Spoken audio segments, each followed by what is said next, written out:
आपल्यासोबत बोलण्यासाठी शिवसेना ठाकरे गटाचे खासदार अरविंद सावंत सर सोबत आहेत. सर, काय सांगाल, काल सीबीआयने क्लोजर रिपोर्ट जो आहे सुशांत सिंग राजपूत प्रकरणात तो सादर केलेला आहे. याआधी आरोपांची मालिका होती, आदित्य ठाकरेंचं देखील नाव त्यामध्ये घेतलं गेलं होतं. मात्र काल सीबीआयने क्लोजर रिपोर्ट सादर केलेला आहे. तुम्ही कसं पाहता याकडे? भारतीय जनता पार्टीला पहिलं विचारा. कॉमस्कोर नुसार आता isakal.com आहे देशातील नंबर 1 ची मराठी न्यूज वेबसाईट. प्रत्येक अपडेटसाठी isakal.com ला नक्की भेट द्या. सुशांत सिंगचा मृत्यू ही काय आनंदाची गोष्ट नाही, कोणाचाही मृत्यू ही दुःखाचीच गोष्ट असते. एक चांगला कलावंत होता, त्याच्याबद्दल दुमत असण्याचं कारण नाही. पण त्याच्या मृत्यूचं राजकारण करणारी भारतीय जनता पार्टी, म्हणजे तिकडं बिहार मध्ये त्यांनी तुझे नाही भुलेंगे निवडणूक, तो कलावंत म्हणून मुंबईत त्याला नाव मिळालं, त्याची तिकडी पोस्टर तुम्ही नाही भुलेंगे. भारतीय जनता पार्टी का बरं? नशीब ती सीबीआय आमच्या अखत्यारीत नाही आहे. तिनं क्लोजर रिपोर्ट दिला आणि त्यामध्ये कुठंही संशयास्पद नाही असं स्पष्ट लिहिलं त्याच्या मृत्यूबद्दल. इतकं घाणेरडं राजकारण या देशात भारतीय जनता पार्टी करते आहे. सर्वसामान्य माणसांनी याचा विचार केला पाहिजे आता, की ह्यांच्या मी सातत्यानं बोलतोय कथनी आणि करणीमध्ये फरक आहे. हे दाखवायला सौजन्याच्या मूर्ती असतात, पण सौजन्याची ऐशी तैशी करणारे हेच असतात, लक्षात ठेवा. आणि म्हणून सातत्यानं ज्या ज्या गोष्टी या देशात घडल्या त्यातलं जे वाईट घडत असेल त्याचं मूळ भारतीय जनता पार्टीकडे जाईल. तुम्हाला दिसेल ही किती वाईट आहे सांगा बरं. त्या सुशांत सिंगच्या मृत्यूचं भांडवल तुम्ही निवडणुकीत केलं. आताही तेच चाललंय बरं का महाराष्ट्रात. अजूनही निशेब ते दियाची चक्रवर्तीने कोणती हिरो ती नशीब याच्यात वाचली. म्हणजे अशा पद्धतीनं मूळ देशातील विषय, आता बघा चायनानं 2 शहरं उभारली, घुसून उभारली आहे ना, आणि पार्लमेंटमध्ये उत्तर काय देते, आम्ही डिप्लोमॅटिक चर्चेने सोडू. अरे बांधून झाली शहरं, घुसले, आमचा प्रांत आहे कागदावर. हे सगळं लपायचं असतं. POK पाकिस्तान ऑक्युपाईड काश्मीर आम्ही घेऊ, 11 वर्ष होऊन गेली, घेतलं सगळ्या सीमांवर. म्हणजे कुठलेही विषय त्यांनी आत्ता इथं जेव्हा विधानसभेचं सत्र सुरू आहे त्या निवडणुकीच्या अगोदर दिलेल्या आश्वासनातलं एकही आमच्या आदित्यजींनी परवा काढलं सगळं, एकही कुठलाही मुद्दा ह्या तुमच्या अधिवेशनात किंवा तुमच्या बजेटमध्ये अर्थसंकल्पात आला नाही. हे सगळं झाकायचं आहे. मग काय करायचं? मडी उकरायची. ते 400 वर्षापूर्वी मेलेल्या माणसाचं मड उकरता, ते मड उकरून दंगली घडवता नागपुरात. म्हणजे त्याच्यात पण पुन्हा डबल गेम. नागपूर शांत असतं, ते मड तिकडं खुलताबादला आहे, इकडं का उकरलं? कोणी उकरलं? देवेंद्रजींनी सुद्धा तुमच्या काखेत फिरणारी माणसं आहेत ना, सागर माझा आसरा आहे, ते तुम्हाला काय करतील तर तुमच्या आशीर्वादाने एवढं बोललं जातं. समाजामध्ये तेढ निर्माण करणारा प्रत्येक वाक्य सोडा शब्द त्यांचा असतो. हे पेटवतो कोण? कोण पेटवतंय? कोणाकडे बोट दाखवता? आणि म्हणून जे चाललंय ना, जसं सुशांत सिंगच्या बाबतीत घडलं तसंच आमच्या आदित्यजीच्या बाबतीत आहे. जाणीवपूर्वक काही विषय नसताना पळवाट काढण्याचे जे मार्ग आहेत ना, यांचे सतत काहीतरी खोटं बोला आणि समाजाला भटकवा, दुसऱ्या दिशेला पळवा, हे सुरू आहे. मिझरेबल फेल्युअरचा इंग्रजी शब्द म्हणजे अतिशय दुर्दैवी अपयश या सरकारला आलेलं आहे. आता देखील सुशांत सिंग राजपूत प्रकरण झालं, मात्र आता दिशा सालेन प्रकरण पुन्हा वरती आलेलं आहे. त्याच्या आई वडिलांनी देखील आता एक सीबीआयने 2022लाच रिपोर्ट दिला ना, आज नाही दिलाय. सीबीआयने केव्हा दिलं त्याच्यामध्ये तिचा मृत्यू कसं झालाय ते. आम्ही नाही ना, सीबीआयने सब केली ना. तेव्हाही सीबीआय आमच्या अखत्यारीत नव्हती ना, तेव्हाही आम्ही विरोधी सरकारच होतो, सत्ता तुमचीच होती ना. मग सीबीआयने काय केलं तिथं? मग सीबीआयवर संशय आहे म्हणून सांगून टाका. मग हे जाणीवपूर्वक एका युवा नेत्याला, की जो अतिशय अभ्यासू आणि उद्याच्या महाराष्ट्राचं आणि कदाचित देशाचं नेतृत्व करण्याची क्षमता असलेल्या मुलाचं कच्चीकरण करता, आणि जे स्वतः आयुष्यभर ज्यांचं चारित्र्य बरबटलेलं आहे जे रोज सरण्यासारखे रंग बदलतात त्यांना एका पत्रकाराने मला आजही आठवतं, तुम्ही कपडे बदलता तसे पक्ष बदलता असं म्हणणारी पत्रकार होती मुलगी, आठवतं का? ती माणसं एथिक्सवर बोलतात. तुमचं चारित्र्य काय आहे? बाबासाहेब पुरंदरेंना महाराष्ट्र भूषण दिल्यानंतर तर त्यांचं वक्तव्य काढा, ते दाखवा. हिंदुत्वाबद्दल आज भगवा घाळ्यात घालून फिरत असतात ना, त्यांना विचारा बाबासाहेब पुरंदरेंबद्दल तुम्ही काय म्हणाल होतात. समाजाने याची गंभीरता घेतली. मी सारखं समाज म्हणत असतो रोज, कारण आम्ही मतदार निवडून देतो या माणसांना. मग विकले जाऊन निवडून देतो की मनापासून मतदान करतो? केलेल्या मतदानाचं तुम्हाला निश्चितपणे ते काय काम करते त्याचं समाधान आहे का? 1,500 रुपयात लाडकी बहीण हा जो काही प्रकार आहे ना, महाराष्ट्राला वाचवा एवढं त्यातून सांगायचं आहे. दिशा सलेन यांच्या पालकांवरती कोणाचा दबाव आहे असं वाटतं का? कारण इतक्या वर्षानंतर आता हे मला कशाला बोलायला पाहिजे? जगाला कळतंय ते. 2020ला त्यांचं स्टेटमेंट आहे, बघा ना तुम्हीच दाखवा ते स्टेटमेंट. माझ्या मुलीचं चारित्र्य हनन करू नका असं त्याचे वडील म्हणाले होते. आज ते 2025ला वेगळं म्हणतात. त्यांना कोण जाऊन भेटलं याची जरा माहिती घ्या, म्हणजे कळेल की कोणाच्या सांगण्याने त्यांनी हे सुरू केलं. कळलं का? सर, दुसरा एक महत्त्वाचा प्रश्न, आज सामनाच्या रोखठोकमधून एक सवाल उपस्थित केलेला आहे की जे औरंगजेबाची कबर आहे ती संभाजीनगरमध्ये आहे, मात्र हिंसाचार दंगल ही नागपुरात होते.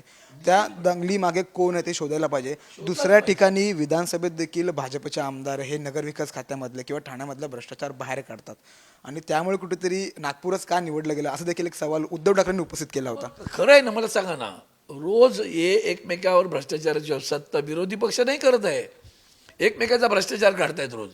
50 खोक्यात बुडालेली माणसं आहेत सगळी. म्हणून मी आत्ता बोललो, क्रेडिबिलिटी हा शब्द असतो. तुमची क्रेडेन्शियल्स काय आहेत? तुमचं काय आहे की तुम्ही चारित्र्य संपन्न माणसात म्हणून आरोप केला तर तुमच्या आरोपांची दखल घ्यावी. तुमची दखलही घेऊ नये असे तुम्ही गुन्हेगार आहात. गुन्हेगार शब्द वापरला बरं का. तुमची दखलही घेऊ नये अशा पद्धतीचे गुन्हे तुम्ही केलेले आहेत.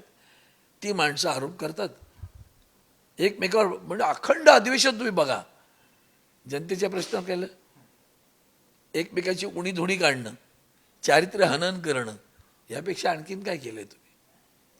तुम्हाला काय वाटतं नेमकं काय असेल? आता एवढे आरोप होत आहेत दंगली मागे, गृहमंत्र्यांच्या पिचवरती. मला एका वाक्यात सांगतो, खरं तर सांगायचं ना की महाराष्ट्र सरकारनं किंवा आत्ताच्या सत्ताधारी पक्षाने निवडणुकीपूर्वी दिलेली वचन, आम्ही वचननामा म्हणतो, ते जाहीरनामा म्हणतात, त्या वचननामामध्ये कुठलं वचन पूर्ण केलं नाही. पण आता मग हे जे अपयश आहे, हे अपयश झाकायचं असेल, मग ती बेरोजगारी असेल, शेतकऱ्यांची आत्महत्या असतील, महिलांवरची लाज वाटते हो.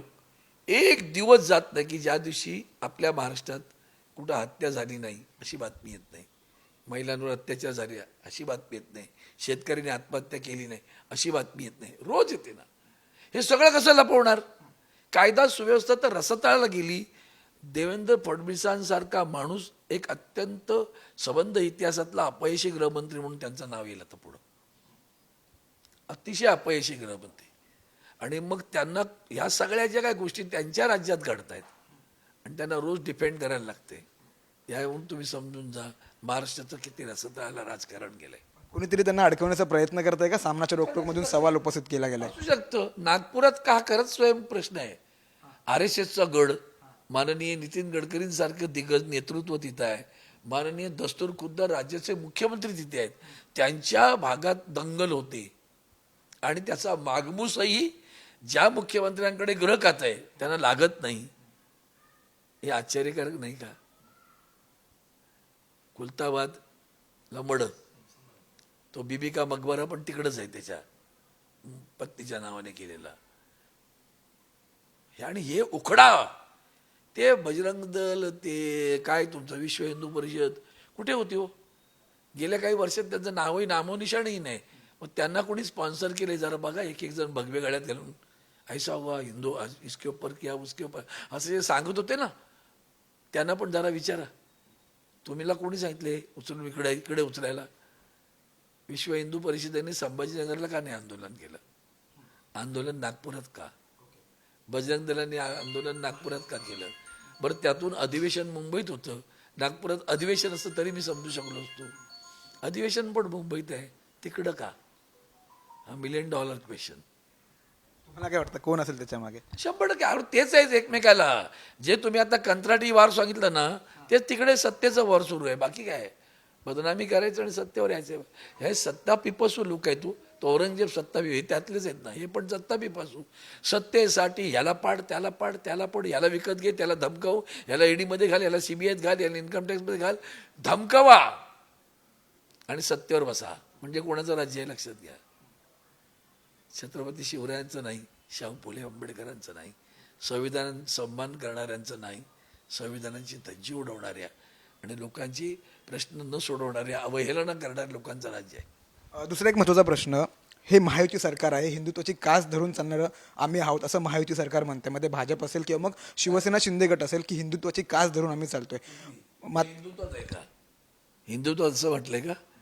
आठवतं वंदनीय शिवसेना प्रमुखांचं वाक्य आहे, जी केस झाली त्याच्यामध्ये माननीय तत्कालीन मुख्यमंत्री मनोहर जोशी यांच्यावर हिंदुत्वावरनं केस झाली होती.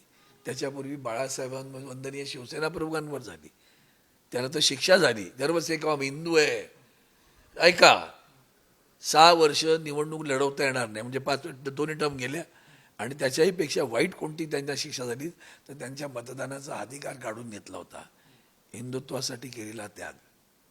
कळलं? ते हिंदुत्व जेव्हा सुप्रीम कोर्टात गेलं मनोहर जोशी सरांच्या केसमध्ये, तेव्हा ते हिंदुत्व हे राष्ट्रीयत्व आहे मानलं गेलं. आमचं हिंदुत्व हे राष्ट्रीयत्व आहे. धर्माधिष्ठितपेक्षा ते राजधर्माधिष्ठित आहे. त्याच महायुतीमधले जे आमदार आहेत, मंत्री आहेत, एका ठिकाणी नितेश राणे कुठेतरी एका विशिष्ट समाजावरती बोलत आहेत. मात्र त्याच महायुतीमधले उपमुख्यमंत्री अजित पवार असं म्हणतात की मुसलमानांना जर का कोणी डोळे दाखवले तर मी, त्यांनी जे बोलले ना, उचकून मुद्दामून काढलं जात आहे ना. तुम्हाला का कळत नाही? काय कळत नाही का? आपल्या अडाणी आहे का महाराष्ट्र? रोज जाऊन घुसके मारेंगे कशात देतो काय? हां, बटेंगे तो कटेंगे कोण कशाचं होतं काय? मंगळसूत्र चोरली जातील कशाचं होतं काय? कोण बोलतंय? कोण बोलतंय? सबका साथ आहे हे? सबका साथ आहे काही? मग तुम्ही दिवारे म्हणजे भिंती उभ्या करताय ना. तुम्ही जाती जाती धर्मात तेढ निर्माण करताय. तुम्ही सत्तेत आहात, सत्तेत राहून धर्मात तेढ करता कारण तुम्हाला राज्यकारभार करता येत नाही. तर दुसरा एक शेवटचा महत्त्वाचा प्रश्न, एका ठिकाणी अजित पवार असं म्हणतात की मुसलमानांना जर का कोणी डोळे दाखवले तर आम्ही त्याला बघून घेऊ वगैरे असं या सगळ्या गोष्टी होतात. मात्र दुसऱ्या ठिकाणी एकनाथ शिंदेवरती देखील आरोप प्रत्यारोप होत आहेत. या सगळ्या गोष्टी बाहेर येतात. कसं बघतो तुम्ही याकडे? पवार साहेबांना विचारा ना. बोलाची कडी बोलाचाच भात आहे हा. राजीनामा का नाही घेत? तो काय एकदा बोलला का? गेले वर्षावर बोलतायत ते. एकदा बोलतायत की एक वाक्य एकदा बाबा झाली चूक माफ करूया, नाही ना, रोज बोलतायत. पण आता असं झालंय, राजीनामा का नाही घेतला आजपर्यंत? का त्यांना मंत्रिमंडळात ठेवलंय तुम्ही? कळू दे ना. अजितदादांना विचारतो ना मी, दादा अशा माणसाला तुमचा सहकारी म्हणून का तुम्ही सहन करताय? भ्रष्टाचारी, दुराचारी, व्यभिचारी माणसं या मंत्रिमंडळात आहेत, लक्षात ठेवा. एक शेवटचा प्रश्न, निवडणूक व्हायच्या आधी लाडकी बहीण योजनेवरनं आता उपमुख्यमंत्री एकनाथ शिंदे कुठेतरी एकटे पडले असं वाटतं का? कारण याआधी एकनाथ शिंदेने तसं फक्त बोलले होतं की आम्ही सत्ता आल्यावरती 2100 रुपये देऊ, मात्र आम्ही कुठेही सरकार म्हणून अशी घोषणा केली नव्हती असं अजित पवार स्वतःहून म्हणतात. म्हणजे तुम्हाला त्यांनी मानलं नाही ना. कळलं का एकनाथ शिंदे साहेबांची काय किंमत केली त्यांनी? ती कळलं का? तुम्ही मुख्यमंत्री होतात ते म्हणजे ते सरकारची स्टेटमेंट नव्हती, ती तुमच्या पक्षाची असेल असा त्याचा अर्थ आहे. पण तुम्ही युती म्हणून लढलात आणि युतीने सांगितलं होतं 2100 देऊ. तुम्ही सगळे तिघेही जबाबदार आहेत, एवढं लक्षात ठेवा. खूप खूप धन्यवाद सर साम टीव्हीशी बातचीत केल्याबद्दल. कॅमेरामॅन रोहित सर, मी सूरज मसूरकर, साम टीव्ही, मुंबई. देश विदेशातील प्रत्येक घडामोडींचे लाईव्ह अपडेट मिळवण्यासाठी आता साम टीव्हीच्या सर्व सोशल मीडिया प्लॅटफॉर्मला लाईक, फॉलो आणि सबस्क्राईब करा. तसंच सर्व नोटिफिकेशनसाठी बेल आयकॉन प्रेस करायला विसरू नका.